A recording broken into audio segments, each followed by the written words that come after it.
Can a laser make you money in your shop? Let's talk lasers. There are a bunch of ways that you can monetize a laser. In fact, I keep finding new and new ways to make money off this thing, and it's really, really a neat tool. When I first got it, I wanted one because it was cool, honestly. I thought it'd be really neat to have a laser in the shop. I didn't have much of a plan for it other than customizing cutting boards. And that's kind of where things started. I mean, this is just a tray. Can you go to Target and get a tray? Yeah, you can go to Target and get a tray. Can you go to Target and get a tray with this exact design on it or with someone's grandma's cookie recipe? You can't. You have to go to a craftsman or someone who has a wood shop and a laser to engrave it on there. And those are just some of the things that got me going when I got my laser. This is a simple kitchen conversion chart. I sold a bunch of these for a long time, and it was really a big focus of my business. It was cutting boards and little home decor items and kitchen knickknacks and goods like that, and it helped me get my business going. It was kind of an unintentional direction that my business kind of pulled itself, because when I was making items that other people could easily make, like this shape out of a piece of wood, the thing that set me apart was the ability to add an engraving to it and make it custom for them. Something I've noticed about having a laser is that products that I've never would have thought I would make fall in my lap. For example, this is a table number identifier thing. I don't know, it's for a conference, and I've made these multiple times for the same company, and it's just a table marker. Has a number on it. Obviously there was 38 tables at this event. They needed table markers.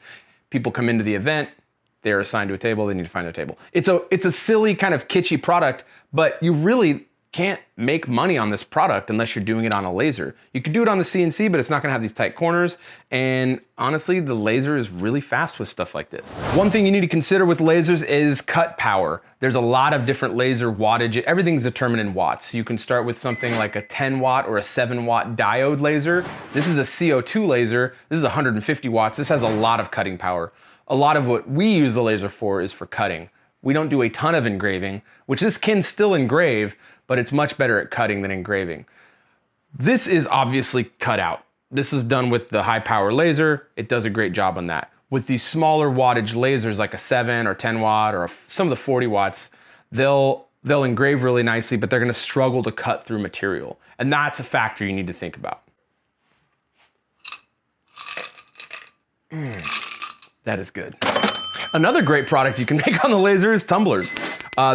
These came up kind of randomly. Someone asked if I could do them, and I was like, yeah, I'm pretty sure I can. I did have to invest in a nice rotary to do them, and I would recommend not going cheap. I went cheap for my first one, and it was a problem.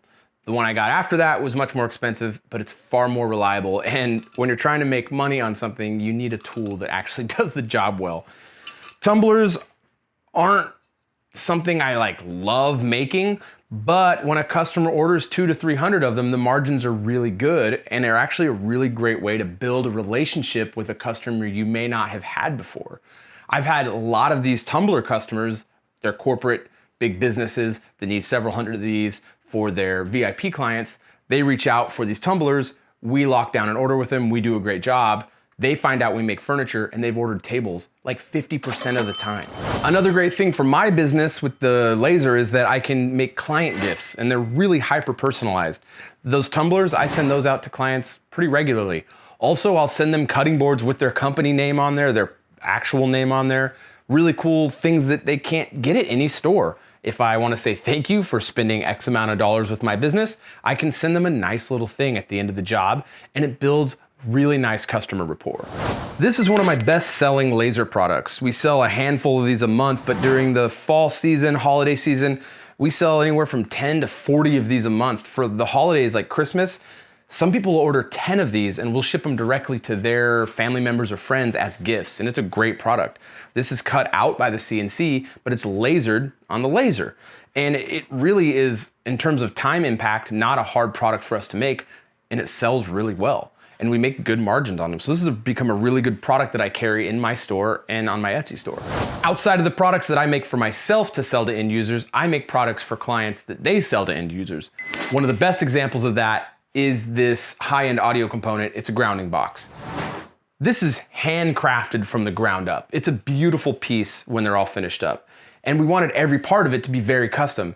And what we did is made a custom plaque for it. The plaque has the company name and it has the product name on it. It looks really nice, it adds a ton of value to the piece, and there's no other grounding box on the market that has this look.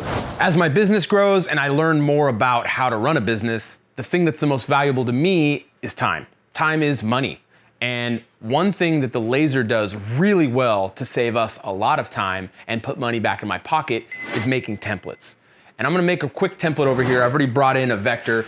The software I use is called Lightburn. This is pretty universally loved amongst the lasering community. I guess it's called the lasering community. Laserites. It's real simple. All you do is make your file, buy a file, get a file in here somehow, set it up to what you want, and send it to the laser. I've already sent this one over, so it's gonna tell us it's over there, but it's as simple as now it's at the laser. So let's go cut it out.